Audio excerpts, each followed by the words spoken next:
మార్కాపురం పట్టణంలోని ప్రెస్ క్లబ్లో సిపిఐ ఆధ్వర్యంలో అఖిలపక్ష రౌండ్ టేబుల్ సమావేశం నిర్వహించారు.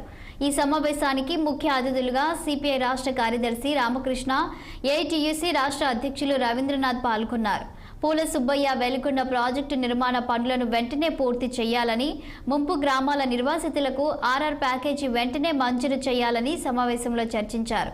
ఈ సందర్భంగా సిపిఐ రాష్ట్ర కార్యదర్శి రామకృష్ణ మాట్లాడుతూ, పశ్చిమ ప్రాంతం వెనుకబడిన ప్రాంతమని, పార్టీలకు అతీతంగా ఈ ప్రాంతం అభివృద్ధికి కృషి చేయాలని తెలిపారు. ప్రభుత్వాలు వస్తున్నాయి, పోతూ ఉన్నాయి, ఎక్కడ ఉన్నా వెలుగొండ ప్రాజెక్టు అక్కడే ఉందని అన్నారు. 2024 ఎన్నికలు ఇచ్చిన హామీ మేరకు రాష్ట్ర ముఖ్యమంత్రి చంద్రబాబు నాయుడుకు ప్రజలు మంచి అవకాశం ఇచ్చారని, 2006లో వెలుగొండ ప్రాజెక్టు ప్రారంభించిన చంద్రబాబు నాయుడు 2024లో ప్రాజెక్టును పూర్తి చేసి చిత్తశుద్ధి నిరూపించుకోవాలన్నారు.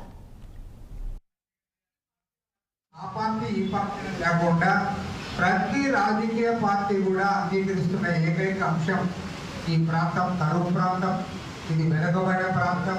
కాబట్టి ఈ ప్రాంతానికి కృష్ణా నది జలాలు కావాలి. కృష్ణా నది జలాలు వస్తే తప్ప ఈ ప్రాంతం అభివృద్ధి కాదు. కానీ ఇవాళ సమస్య అంటే కానీ ఎన్ని సంవత్సరాలు వేచి చూడాలి.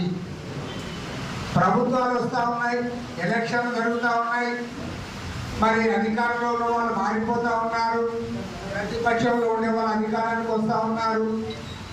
మరి వచ్చిన తర్వాత ప్రతి ఒక్కరు ఇదే అంశాన్ని మాట్లాడుతూ ఉన్నారు. ఏ రాజకీయ పార్టీ అయినా ఎన్నికల్లో ఓట్లు అడగడానికి ఈ ప్రాంతానికి వస్తే ఖచ్చితంగా 2 అంశాలు మాట్లాడతారు. అందులో నంబర్ 1 వెలుగొండ ప్రాజెక్టు, నంబర్ 2 ఏమైనా ఉంటే అది మార్కాపురం జిల్లా చేస్తాం, జిల్లా చేయాలనేది కూడా మాట్లాడతారు.